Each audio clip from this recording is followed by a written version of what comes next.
I got to start with Karl-Anthony Towns. I thought he was unbelievable tonight.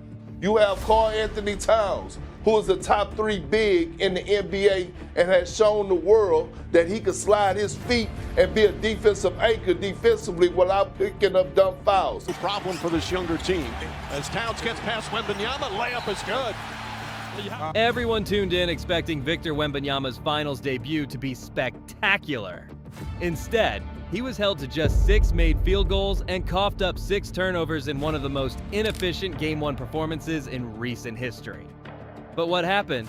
Karl-Anthony Towns completely disrupted the script. He gave Victor Wembanyama absolute hell in Game 1. And today, we're breaking down the film to show you exactly how things got heated after Wemby's recent comments. We're diving deep into the tape, media reactions, and the brewing tension between these two teams. Plus, some insane historical stats you won't believe. You do not want to miss this, so stay tuned. The arrival. The UFO has landed. Wemby has emerged from the UFO. He's 7'7", and he's here to dominate the league. On 4. Wemby's going to pull a deep 3. Oh my goodness! He was doing something last night that I just felt like something the sport had shifted. I mean, Wemby is the best thing that happened to the NBA since LeBron James in 2003. But let's quickly mention Game 1 of the Western Conference Finals. Wembanyama played 49 grueling minutes in an overtime thriller and dropped an absolutely sickening 41 points and 24 rebounds. He's unbelievable talent.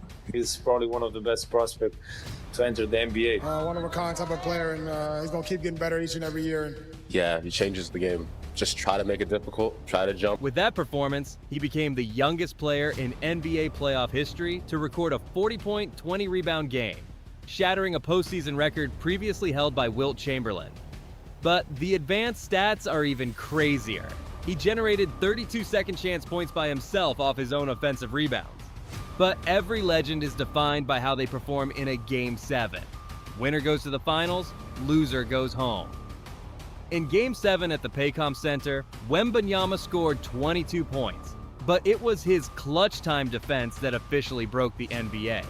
Wembanyama became the first player in the play-by-play era to force a team into a 0% shooting percentage on 10-plus contested shots in the clutch time of a Game 7. So let's see the genius mind of Mike Brown and how he prepared to try and stop this 7'6" monster. I hate seeing Wemby take 9 threes. It felt like he was tired. He had 6 turnovers. Felt like he just wanted to go three-point line to three-point line. I want him, putting pressure on Karl-Anthony Towns. It just felt like it was tired basketball to me. We all know Wemby is usually the one making life hell for everybody else. But in this game, it was the other way around. Towns did something almost nobody has been able to do consistently. He made Wemby uncomfortable on both ends of the floor, and this led to something you won't believe it's real. When we talk about Wemby, we always talk about him breaking records, but this one isn't the one to brag about. Take a look at this. Wemby went just 2 for 12 when guarded by Towns and finished just 6 for 21 overall. That wasn't just a bad shooting night. It was statistically a disaster. Only one player since the turn of the century has shot worse than Wemby from the field in a finals game, 1 on 20 or more attempts. LeBron James had one of the worst Game 1s in history too, going 6 for 30 in 2007.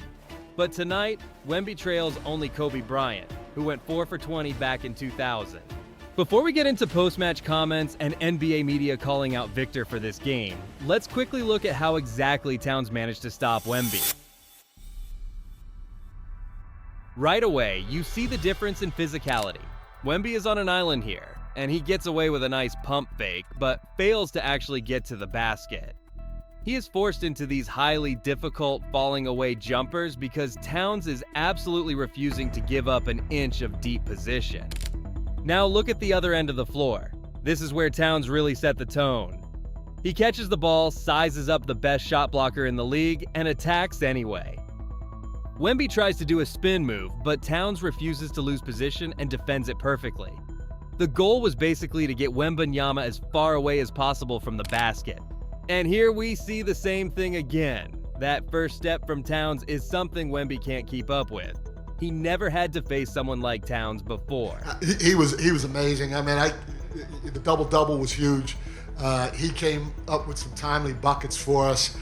He's a problem. You put a small guy on him, he's got a chance to offensive rebound. You put a big guy on him, he's got a chance to pick and pop and go around guys. So we got to just keep trying to move him around based on who's guarding him throughout the course of the ball game. But he was huge for us with his double-double. Just take a look at this defensive play on Wemby. Wemby tries to post him up and get his signature shot, but Towns refused. What Karl-Anthony Towns is doing in these playoffs is honestly ridiculous.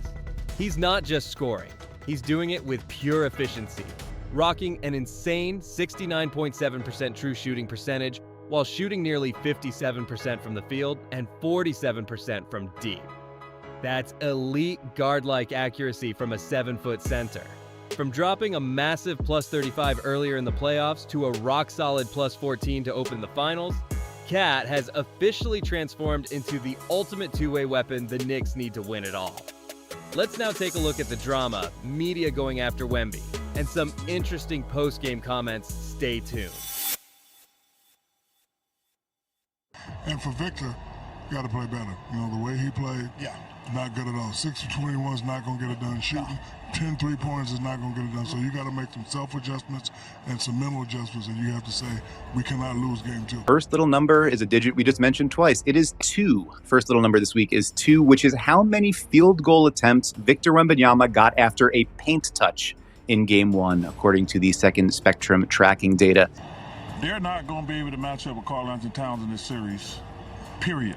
Man, he's going to drag Victor away from the basket. That's not going to change by Game 2.